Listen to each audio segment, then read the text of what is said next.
Welcome to another episode of Pistons of Fury. In this episode, I finish up some stuff under the hood, and then I get back to building my custom gauge panel on the interior of my Mustang.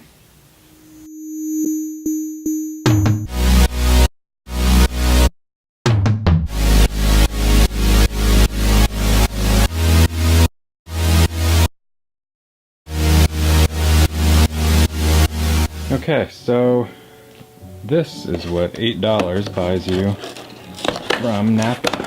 And this is kind of the culprit. This was, just get it open with one hand. This is the little water neck. There we go. This little piece basically just sits on your intake manifold, and got the heater hose that goes to one end, the radiator hose that goes to the other. So I'm gonna get ready here and start installing it.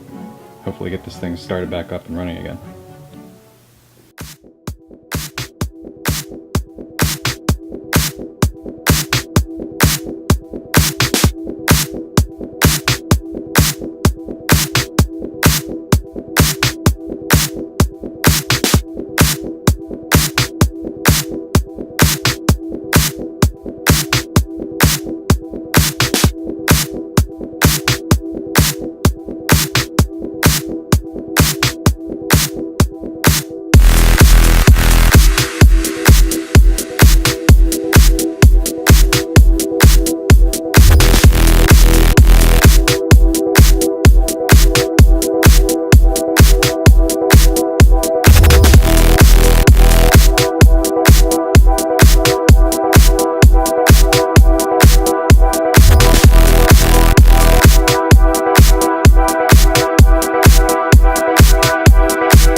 Okay, so just a little update.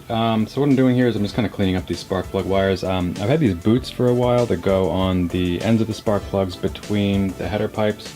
On this car specifically, I used these really cheap, I think they were the Summit brand headers way back from late 90s. So they get really hot and they burn through my spark plug boots. This is probably the third or fourth set of spark plug wires I've had in this car. So threw those boots on. So hopefully I don't go through another set, and then I'm using the Roadkill famous zip tie method of isolating my plug wires. So got this side done, and I'm going to move over to the other side and just finish that up. Also got the new water neck installed. Had a slightly different angle on the outlet of that, so my top radiator hose is a little jacked right now. I'm hoping that when that gets like actually hot coolant cycling through it, it'll just kind of straighten out and figure it out itself. But you reuse the same thermostat. There wasn't an issue there. I forgot to get a new one, so just reuse that. Hopefully that's okay. Got all my hoses buttoned back up, so once I get this done, I should be able to fill it with some water, do a leak test, and see where we go from there.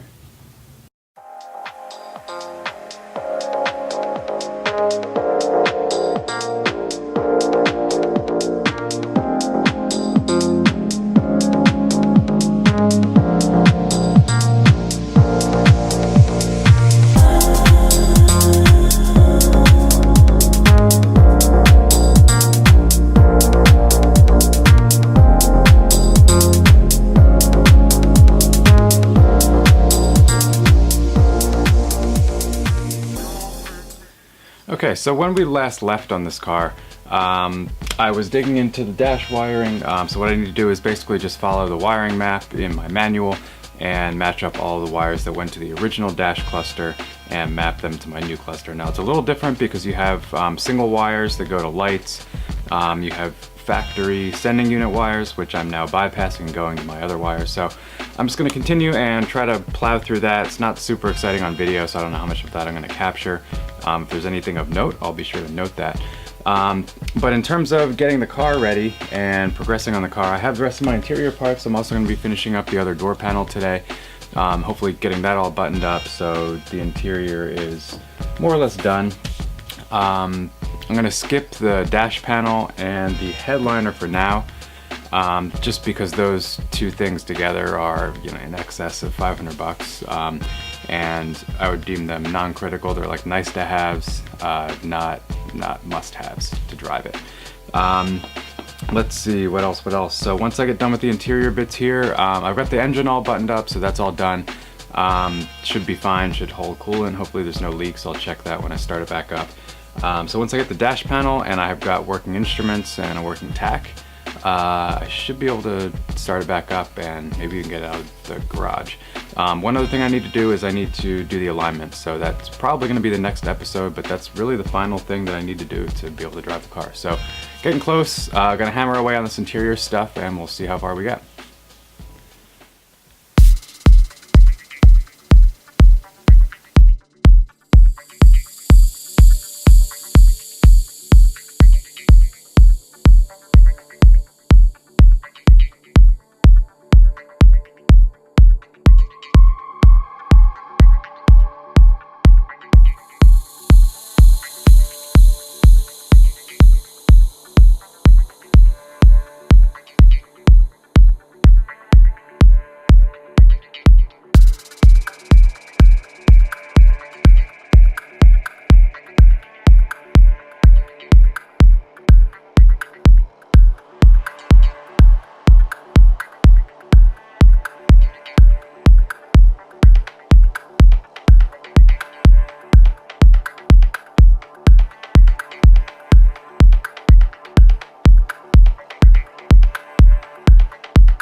right, so where we are now is it's kind of the next day of this build. This specific episode is just spanning a number of days just because I've had trouble getting in here on a consistent basis and getting stuff done. So stopping on the interior for right now because I think I've realized that my battery is dead. This last time it fully discharged, I'm pretty sure I completely killed it for good. Had it on the charger for a couple days. It won't charge above 4.5 volts. So that's that. I'm gonna have to go pick up a new one at O'Reilly tomorrow, along with a few other things that I need. So I'm gonna switch gears a little bit. Got some new parts in from Summit Racing. So yeah, gonna see what I can do to get those installed. So first thing we're gonna do here is this is a 1-inch block lowering kit for 9-inch rear ends, Ford 9-inch rear ends. The rear end I have in this car is actually not a Ford 9-inch rear end, but it's got the bigger axle tube, so this will work. So this is for 1967 to 70 Mustangs that have that the wider diameter rear end housing that doesn't get skinny. If you have the 8-inch, the 65, 66 version, the rear axle housing will taper in diameter as it gets closer to the drums. So you'll want to get the other kit, but this kit is for the 67 through 70 cars. So I'm not a big fan of these lowering block kits, but I do want to get the car looking the way I want before I commit to buying the more expensive springs. So up front here I did some measurements, and basically my wheel arch right here from here to the ground is 26.5 inches or 26 1/4, and here in the back it's like at least 27.5. So it's you know, it's got like a nice muscle car rake, not the look I'm going for necessarily, so I want to get that down about 1 inch in the back so that the front and the back are level. I want to let my new suspension settle as I drive it, and then we'll see where we are after that. So what I'm going to do is I'm just going to pop the wheels off. I need to get some jacks under there. I need to remove those backing plates on the bottom of the leaf springs, and I'm going to do a little lift. And I also have some minor, not minor, but like 1/4 inch wheel spacers I'm going to throw on there too, just to bring that wheel out a little bit because it is kind of sitting a little more inboard than I want it. So we'll see how that goes. But yeah, I'm going to get set up here and get started.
Okay, so this is where we ended up.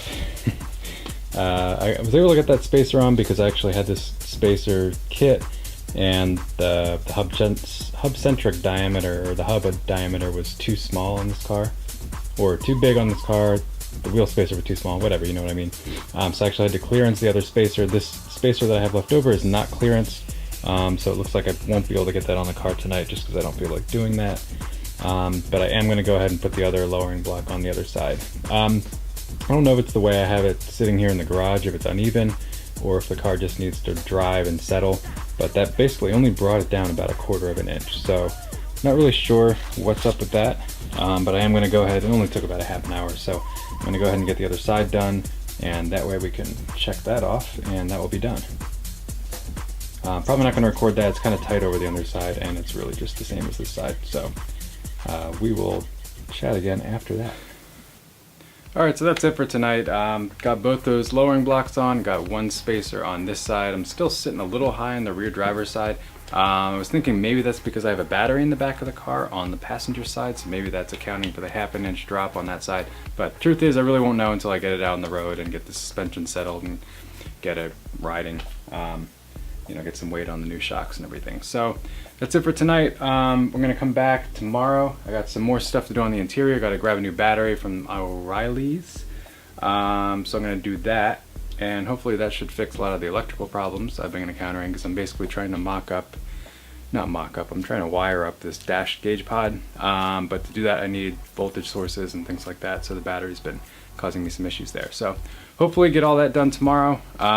Once I get that gauge pod in, last thing I have to do is just get the alignment kit out and do the alignment. So I don't know if I'm going to do that in this episode or the next one, probably the next one. Yeah, for this episode, I'm just going to try to wrap up the interior of the gauge pod, get all that settled. And yeah, so I'll be back tomorrow. But yeah, good progress for tonight. Little by little, getting there. Alright, so what I'm doing here is I'm basically just trying to finish up this center gauge. So I have my custom printed gauge base printed this morning at FedEx on a laser printer. So basically the way it works is this lays up against a white backing. This is like a thick cardstock. So I'm going to cut it to size now, and then basically this will go in here. As the light shines through, it'll light through the back of the paper, illuminate these transparent tick marks that I have and the lettering, and it should just work. So I've got a green light bulb in here, so we'll do a little test after I get this cut out, but I'm going to go ahead and cut this now.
Alright, so I've got to end the episode here.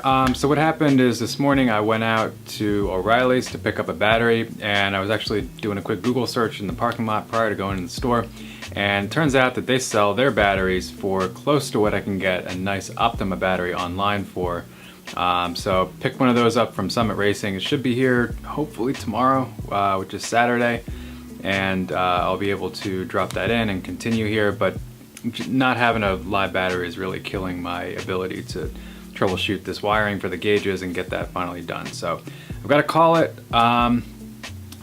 this weekend. Got a bunch of stuff I need to do. I need to align the car, I need to finish the gauge wiring, need to just clean up a few other interior things. All doable though. I want to be driving this car at least up and down the block this weekend, and then hopefully getting it registered and insured next week.